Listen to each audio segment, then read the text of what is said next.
Oh, am I opening today? I was waiting for that thing to go down. Action. Wait a minute. Hold. Dude, I'm sorry. I was fascinating that I was in this production studio and, somebody was going to put little powder on my face and go, "You ready, superstar?" And then I realized, oh, it's Ed and Ken's mini podcast. So welcome, Ken. Welcome, everybody, to Ed and Ken's mini podcast. It's Tuesday. We're back on track. We are. Cool. So today, I think we're going to talk about the title of, first of all, how you doing, Ken? I love the hat turned backwards. Yes. I like that look. Looks like you're ready to do some bear crawls, baby. Today is I'm going to be in the grind today. Pounding the phones, in the mix. No presentations other than our Ed and Ken's mini podcast. I'm like, you know what? I think I can pull off a backwards hat for Ed and Ken's mini podcast. Right? I love it, brother. All right. So authentic leadership. So that's the topic: authentic leadership and leading, and the challenges of when to. I'm just going off the top of my head. When to push, when to invest, when to call an audible. And I'll sort of, if it's cool with you, I'll start the conversation with the Janelle Logan story. And I get this, probably my favorite, one of my most favorite recruiting stories. She comes in, sits down. I say, "Hey, Janelle, tell me about yourself." Blah, blah, blah. I said, "What is the, let me just skip through that. Don't worry about that." She joins the company, right? We put her in the system, the box, right? Do this on Mondays, this on Tuesdays, this on Wednesdays, right? Yeah. Yeah, this is what you're going to do. Here's our business in the box. Here's the model. You want to be successful in real estate? Here's the model. So I get the model, the system coming to me going, "This woman's rebellious. I think she's out of culture." I have Janelle come to me going, "Dude," and if y'all know Janelle, she uses extremely colorful language. And she was like, "Dude, if you don't get me that fat, I'm going." I said, "Hold on tight, time out." "All right, cool. I got you, man. I understand. I'm like you." Got her a great mentor, broke all of the rules. The model, this, you can't do that now. Yes, I can. Yes, I can. I can do it because I care more about the people than I do the company. And if you care more about the people, it's going to take care of the company. So, and I'll use real names. Janelle Logan. I introduced her to Chris Stoner, who was a seasoned veteran, who I knew could handle someone like a Janelle. That could listen, go, "Yeah, all right, now I've got 20 years and I do it. You're going to shut up and listen to me." And Janelle will go, "Oh, okay." Right? She's not going to do that to somebody that's in the system, saying we're going to role play for the next 32 years. Right? She doesn't do that. And now we got, and the $70-90 million producer that, owns a whole bunch of real estate. So I think, the questions are always asked, like, well, the book you gave me, the Billionaire Coach. Yeah. Yeah. Like that dude was a rule breaker. Yeah. He absolutely he had almost as if he had no system at all, Yeah. And those are some of the frustrating things. I'll take the other side of the coin and share, some genuine curiosity from someone who leads and manages and mentors agents and loan officers. If you don't have a system, what are you teaching? That's question number one. Mm-hmm. Yeah, so that's a great question. And what I've learned to do is individualize everything.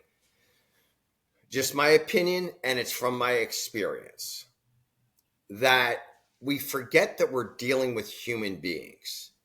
And everyone has different natural strengths.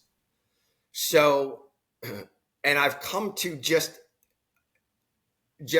accept that about 97% of human beings will never do what Ken Jordan does. Dude, you're unique in what you do. You're very unique. You're extremely disciplined. You do the things that most people don't want to do. You are a unicorn. A I long don't time like to ago, believe that, by the way. excuse me? I don't like to believe that. Well, you are, and it's not a put down, and it's not a compliment. Sure. It just is what it is, right? It just is what it is, and you have that divine blueprint that's downloaded into you. You learned that from your parents. You learned it from a mentor. Where now you just step into it. Just like I like to explain this like it this way. I always explain it to fitness or sports. If you said to me right now, Ed, I want you to do 500 push-ups today, I'd be like, oh man, is it important to you, Ken? And if you said yeah, I'd say, all right, do you want to give me a time limit or can I just do them throughout the day? Right? 99% of people, probably 99.9% of people would say, dude, if I did 500, first of all, I can't do it. Second of all, if I did it, I'd be in the hospital for the next 3 months. Right? So that's like, I'm a unicorn there. If you took Jalen Hurts and tried to make him the center, the Eagles would have failed. So I choose to, as a, forget business coach, as really like an engineer of human beings, look into their DNA. And I'm not going to try to make a quarterback a center. I'm setting them up for failure. So instead, I look at what can they be doing that's going to lead to production and fun. So I've told you this before, recruiting. Do I have the ability to pick up the phone and go, hey, Ken, it's Ed Fordyce from EXP. Hey, was just looking at your production. It looks like you're up 32% this year. That's awesome. What I love to do is get together with real estate agents and dissect their business and blah, blah, blah, blah, blah, blah, blah, blah. I'm skilled enough to get you to say yes to meet with me. You know, and I know I'm trying to recruit you. Right. So what I learned, that's not fun for me. Can I do it? Yeah. Can I grind through it? Yeah. Is it good for me? No, it's not. What I can do is just text you and say, hey, dude, I've got an opening at 1 o'clock today for a 20-minute free coaching session, man. What's your biggest struggle right now? You get on the phone and you go, hey, Ed, my biggest struggle right now is managing my team. I go, great. Have you done behavioral like I literally would go, have you done behavioral assessments? And what's their track record look like? Were they athletes? Right? I'm going to go through that with you. And then I'm looking to, number one, do I want to work with you? Do I want to recruit you? But more than likely, you're going to go, dude, I learned more from you in the last 20 minutes than I did from my broker in the last 20 months. What do you got going on? That's the way I choose to lead generate. And it's fun for me. It works for me. And I can do it forever. Okay. So there's number one, right? There has to be universal truths to what we do. And you're right. There's a million different ways to do it, but the word you said is lead generate. Yeah. Doesn't matter how you do it, but you have to do it, right? Like anyone that's failing right now that can point to a lot of reasons why they're failing. Would you agree that one of the main reasons that they're not lead generating, however they're whatever method they use to make it fun, they're not lead generating. So is lead generating a requirement? Dude, I love working with you so much. Frustrated, Ed. I'm frustrated. This is why. What Ken's really trying to say, folks, is lead generate. How do I get people to lead generate? Dude, I love it. Never change that. Do what I do. This is what I know, and there's nothing wrong with that. So the question I would ask is, just gut level, Ken, do you feel that you do better and you want to be a lead generation based marketing enhanced company? Or would you prefer to be a marketing based lead generation enhanced company? So the difference in that is if you say lead generation based, I'm going to go, great. That's outreach. So how many we're going to track how many calls you made, how many how many direct messages, how many direct, and by the way, text messages, do voice text or video text? I will say my birthday was yesterday, by the way. It I was? did. Yes, it's okay, Ed. I'm not saying that to make you feel bad, although you didn't wish me a happy birthday. Jeez. That's okay.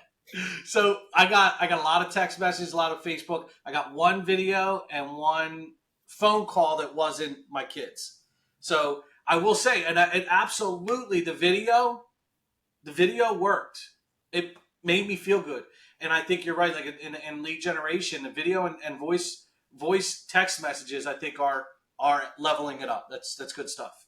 Hey, Ken, I just wanted to wish you a happy birthday, brother. You are the best in the world. I love you so much. You're just, I could not exist in the world if it weren't for you. All right, there we go. It's done. Oh no, excuse me, I got a text message. I'll be right back. Okay, so what's marketing-based company with lead generation support? Or Enhance. how are you phrasing? Yeah. So there are those that go out and get it, right? And there's nothing, by the way, one's not better than the other.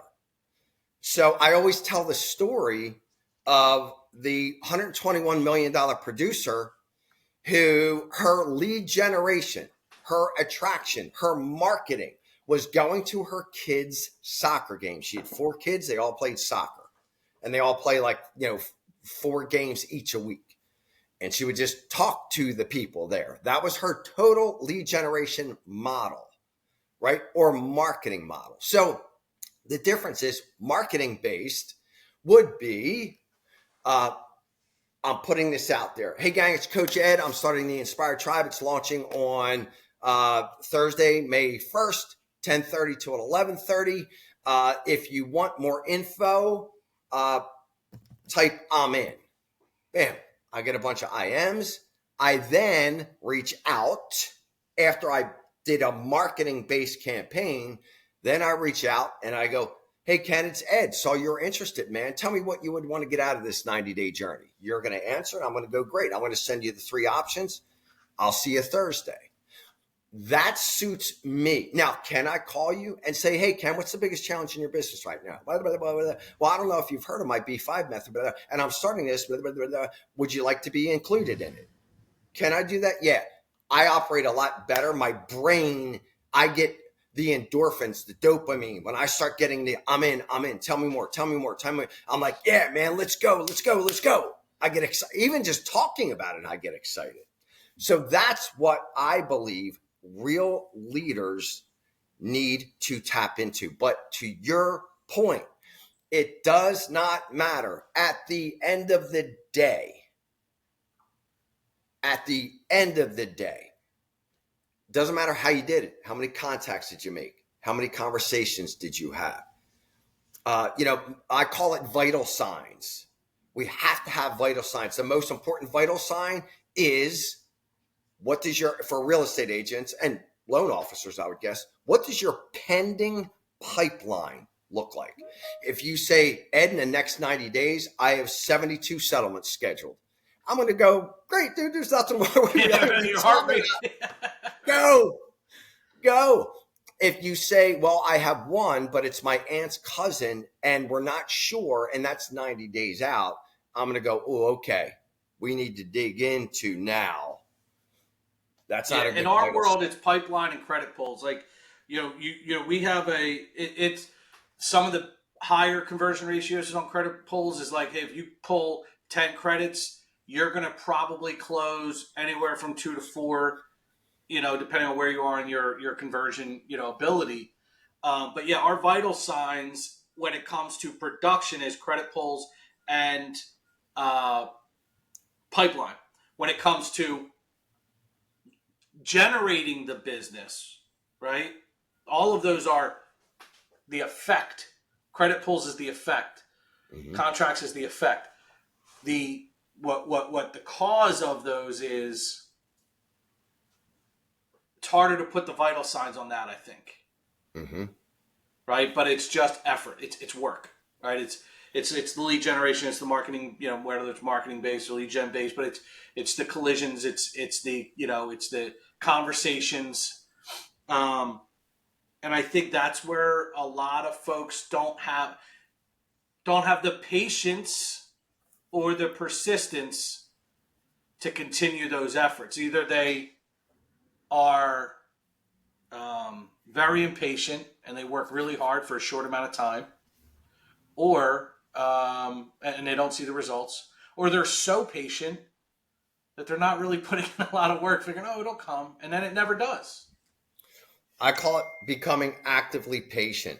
Okay. And I think the most important, like, and this is where, like, if I'm coaching you, I want to find out, like, what excites you, like, what lights you up on fire. Like, what lights me on fire is creating something, a blue ocean where I have no competition, zero. I can say wholeheartedly and humbly, the only person that does what I do out there in the marketplace that I know of, I'm sure there's others. Let's talk about our market, the Philly, Jersey market, the Gulf Coast of Florida, as far as what I do. No one does what I do. I have no competition. No one has, again, it's just because I'm old enough and I've been Is that a through enough. mindset or a reality, or is it a combination of Oh, both? Or? it's both, dude. No, like no one's been trained to tap into someone's soul and their abilities the way that I can, and recognize certain shifts, even over Zoom, in physiology, where I can go, all right, so you're using AI. Tell me what's going on at home right now. You're not yourself. Who's sick? Who's hurting? What's going on with your marriage? Are you having problems with a kid? Right? I can also go, hey, dude, you don't look like you have enough oxygen in your skin. Or, hey, girl, you don't look like you have enough oxygen in your skin. I want you to go to your doctor right now. In fact, I'm sending you to doctor who to see. Two, hey, listen, man, I'm going to pull a little David Goggins on you. You're being a freaking victim. Pick up the effing boats and carry them today. Right? So, And knowing when to do each one of those things it's that's the dude, magic, man. That's I've I've done it 30,000 times. So it's become my art. It's become my art. And that's where, like, when you introduced me to Sam Simmons and we're going back and forth, like, you know, that's my art. Anybody, there's some great business coaches out there, but they're one dimensional. And to me, that's not good enough. That's not good enough. Like if when you're, as we go on the journey, I want to infect your whole life, physically, mentally, emotionally, spiritually, in your relationships, financially, your business. That's why I created the B5 method. So anyway, I have no competition. No competition. And that's the way I like it. So with loan officers, with real estate agents, what can you do? What can you build? How do you market it where there is no competition? What are the strategies? Some of them might be traditional. Like, you know what one of Mike Cianci's listing secrets is? This is going to sound so juvenile. Dude, he has the best pictures of anyone in the real estate world. He will not allow pictures to be taken unless the weather and the sky is a certain way. yeah, It's one of his secrets. great pictures. That is. It's very very fundamental, very like not new aged idea. Yeah. I know that in our business, there's a couple of fundamentals. One of them is have great rates. Like you need to be out there. You have to be able to operate. Keep your costs in line so you continue to operate with great pricing. Yeah. Um, And with that, something that, like, you've been in this Princeton world for a while now, mhm. right? And one one of the top reasons why I was like, I need to work with Ken is number one, you, number two, Rich. Number three, the business model. And I have no problem saying to people, I've looked at the business model. It's all focused on the client to get the best rates. While other lenders, other companies, they might have higher paid loan officers, but guess who's paying for that? Always. The client. We had this conversation on the Game Changers Nation yesterday, Tasha and I. I was like, this is why I wanted to align myself. Like, wow, that's unique, dude. That's unique. And then there's other companies out there that sacrifice the client experience for rate, and that doesn't make anybody feel good, you know. So you're absolutely right. Well, listen, man. You know, this topic of leadership has been written about in thousands and thousands and thousands of books, and it will never, ever, ever be given enough time to discuss and learn. But I think that, you know, my takeaway from today is if you're a leader out there, if you're working with salespeople specifically, salespeople are a weird animal, man. Like they're sometimes they're a lion, sometimes they're a mouse. You have to know where they are. You have to approach it from a very human place and know when to say, hey, what's going on at home? Or to say, hey, what's going on with your health? Or say, hey, pick up the goddamn boats and carry them because that's your job. That's what you are here to do. I will say this from my perspective, that's probably an area that I don't do enough. Area number 3, and you can't be missing any of those areas. You can't be all pick up the boats, and you can't be all how are you feeling today, and like at some point you got to be able to push and pull in all 3. So that's my big takeaway from today. And again, you brought it up. Why not? Let's go with 2 book recommendations. I'm gonna say, I don't know if I've showed you this one, Ed, but the 15 commitments of conscientious leadership. It's probably get out.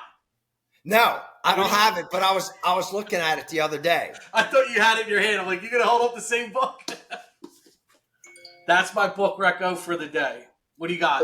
I'm gonna go back to oversubscribed, man. This is a really, really good tactical book. And I'll close with something with what you said. And one's not better than the other. The biggest mistake that organizations make is not knowing the difference between a manager and a leader. One's not better than the other, but they're 2 completely different things, and a company needs both. However, if you had to choose what's going to drive a company, it would be the leader. The thing with a leader, though, it doesn't look like a manager. And the worst thing the owner of the company can do is try to make the leader a manager. Yeah. It stifles us from making an impact. And I could show you, still a chip on my shoulder, it's a good thing. I could show you numbers right now. You're crazy. You're out of the block. Yeah, we're ranked number 8 in the United States of America right now. We're outproducing our closest competitor 3-1. Like, you got a problem with that? Yeah, but you're not following the rules. Well, this is a clean podcast. I'm not going to say what I told him to do with the rules. It's relatively clean. All right. And I appreciate you, man. We will catch up next week. Sounds good, brother. Let's get it.